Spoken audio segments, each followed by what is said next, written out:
Assalamualaikum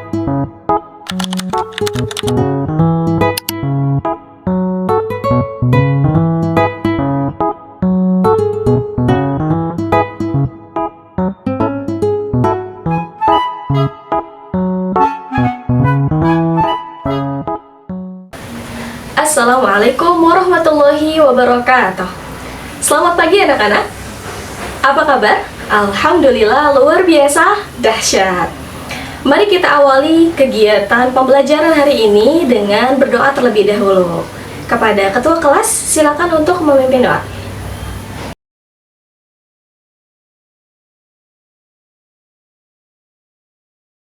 Kita lanjut absen.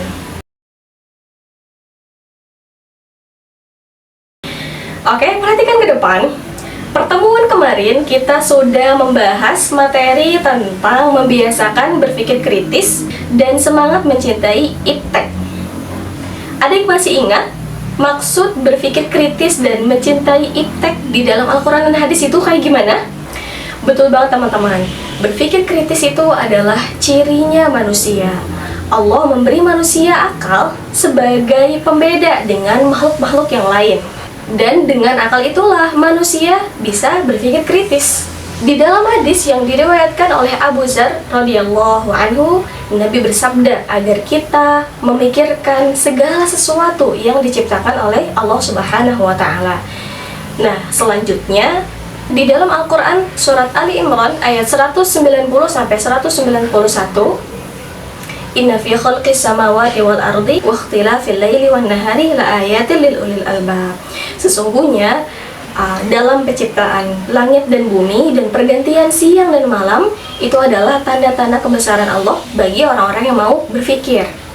Nah, ayat ini menunjukkan bahwa betapa banyak kebesaran Allah yang dibentangkan di langit dan bumi, termasuk pada diri manusia itu sendiri. Nah, semua itu hendaknya kita jadikan sebagai sarana berpikir.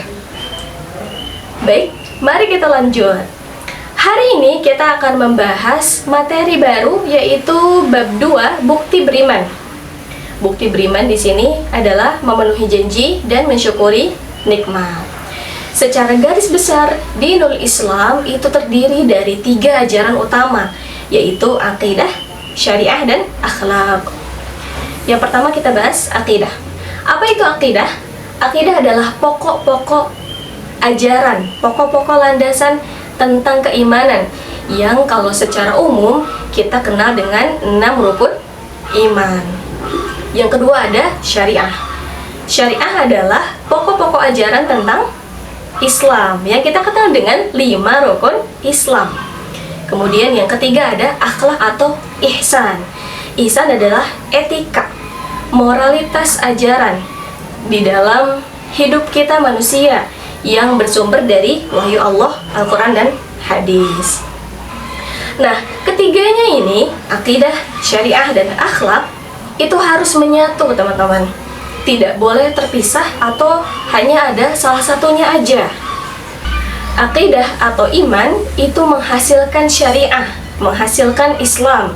Dan syariah atau Islam tidak melupakan akhlak, tidak melupakan ihsan. Rasulullah SAW bersabda bahwa iman itu punya 63 cabang dan malu adalah salah satu di antara cabang-cabang iman. Hadis riwayat Bukhari. Nah, dari hadis tersebut kita ketahui bahwa iman kan punya 63 cabang tuh. Nah, pada pertemuan ini kita akan membahas 2 di antaranya, yaitu memenuhi janji dan mensyukuri nikmat. Mari kita masuk ke yang pertama, memenuhi janji. Salah satu bukti berimannya seseorang adalah memenuhi janji yang ia buat. Di dalam bahasa Arab, janji itu diistilahkan dengan kata akad. Artinya ikatan yang kuat. Jadi, memenuhi janji merupakan kewajiban yang menjadi tanda berimannya seseorang. Itulah sebabnya jika dikaitkan dengan makna bahasa, janji yang memiliki ikatan kuat ini harus kita tepati, harus kita penuhi janji yang sudah kita buat tersebut. Kita juga diingatkan bahwa segala sesuatu itu akan dimintai pertanggungjawaban teman-teman. termasuk janji yang kita buat ini pasti ada pertanggungjawabannya. Nah, janji ini dijelaskan di dalam Al-Quran surat Al-Isra ayat 34. Wa ufu bil ahd innal ahda kana mas'ula. Penuhilah janji, kata Allah. Janji itu pasti dimintai pertanggungjawabannya. Betapa beruntungnya orang yang memenuhi janji dengan mulia karena mendapat kepercayaan diri dan mendapatkan keberkahan hidup. Sebaliknya, orang yang ingkar janji tidak akan pernah dipercayai sama orang lain walaupun dia benar. Sekalipun perkataannya benar, dia nggak akan pernah dipercayai lagi. Salah satu tanda munafik seseorang itu adalah tidak amanah akan janji yang diikrarkannya. Jadi, materi ini mengingatkan kita bahwa betapa pentingnya kita sebagai seorang muslim untuk menepati janji yang sudah kita buat. Nah, selanjutnya, janji itu terbagi ke dalam dua bagian, teman-teman, yaitu janji kepada Allah dan janji kepada manusia. Kita masuk yang pertama, janji kepada Allah. Bagaimana sih maksudnya janji kepada Allah itu? Memangnya kapan kita pernah merasa berjanji kepada Allah? Nah, ternyata teman-teman, hal ini itu sudah dijelaskan di dalam Al-Quran. Seluruh manusia tak terkecuali itu ternyata pernah melakukan janji kepada Allah di dalam alam rahim. Bentuk janjinya itu adalah ketika nanti kita sudah lahir ke alam dunia, kita berjanji akan menjadi hamba yang taat. Kita akan mengimani Allah sebagai Tuhan kita. Kita juga akan menjadi orang yang beriman. Kita juga akan menjadi orang-orang yang taat beribadah. Itu adalah janji kita ketika kita masih di alam ruh, di alam rahim. Nah, hal ini juga dijelaskan di dalam Al-Quran surat Al-A'raf ayat 172. Ayat ini dengan jelas menyampaikan bahwa setiap manusia ketika di alam ruh atau alam rahim sudah menyampaikan janji setia untuk bertauhid dan menjalani hidup di dunia yang didasari atas fitrah. Yang sebenarnya fitrah itu adalah jati diri manusia. Nah, itu adalah janji kepada Allah. Yang kedua ada janji kepada manusia. Janji kepada manusia adalah janji yang dibuat dan disepakati. Janji yang dibuat di antara sesama manusia seperti perdagangan, kemudian juga perniagaan, pernikahan, atau sebagainya. Nah, janji-janji dalam bentuk-bentuk itu, kata Nabi, silakan ditunaikan. Asalkan tidak ada perjanjian yang bertentangan dengan syariat Islam. Kita masuk ke materi selanjutnya, yaitu mensyukuri nikmat. Nah, dalam hal ini ada dua kata dasar yang digunakan, yakni syukur dan nikmat. Syukur menurut bahasa artinya membuka atau menampakkan. Sedangkan nikmat menurut bahasa artinya pemberian, anugerah, kebaikan, dan kesenangan. Nah, lawan dari syukur itu adalah, siapa yang tahu? Kufur. Lawan dari syukur adalah kufur. Kufur artinya menutup dan menyembunyikan. Kalau tadi syukur itu membuka dan menampakkan, kalau kufur sebaliknya, menutup dan menyembunyikan. Nah, syukur dan nikmat ini oleh Allah telah dijelaskan di dalam Al-Quran surat Ibrahim ayat 7. Wa idh ta'adzana rabbukum la in syakartum la azidannakum wa la in kafartum inna 'adzabi lasyadid. Ingatlah ketika Tuhanmu memaklumkan, sesungguhnya jika kamu bersyukur, niscaya aku akan menambah nikmat kepadamu. Tapi jika kamu kufur, maka azabku sangat pedih. Itu yang Allah jelaskan tentang nikmat dan syukur di dalam Al-Quran. Syukur adalah bentuk pengakuan terhadap rahmat yang Allah Subhanahu wa Ta'ala berikan dengan setulus hati. Makna lain dari syukur adalah pujian atau pengakuan dengan kerendahan hati dan ketulusan menerimanya yang diwujudkan melalui ucapan dan perbuatan.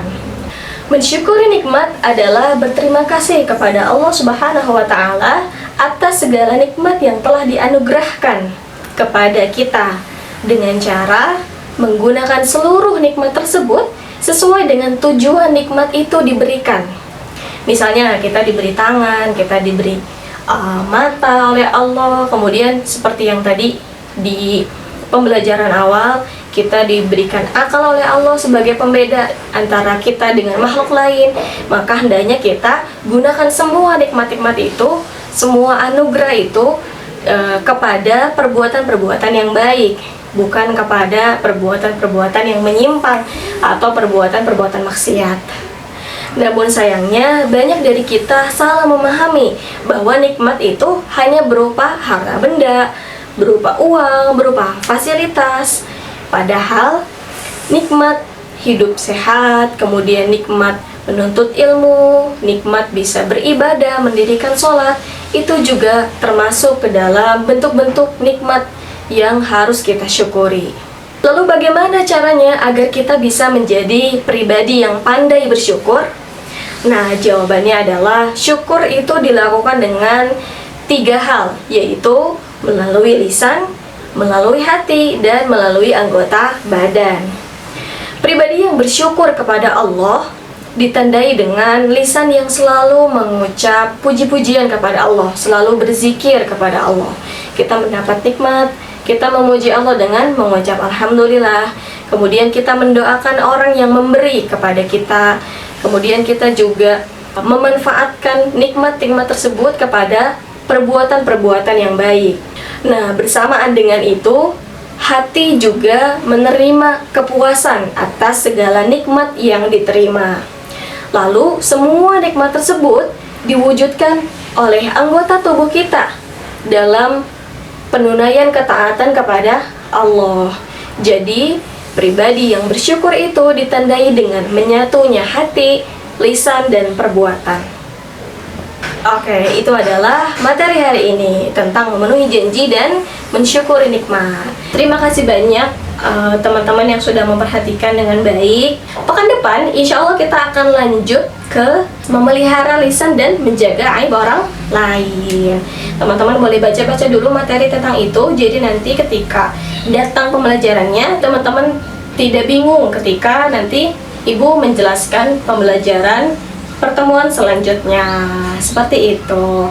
Terima kasih atas perhatiannya. Mari kita tutup pembelajaran hari ini dengan membaca hamdalah. Alhamdulillahirabbil alamin. Jangan lupa untuk belajar di rumah dan baca kembali materi. Terima kasih banyak. Wassalamualaikum warahmatullahi wabarakatuh.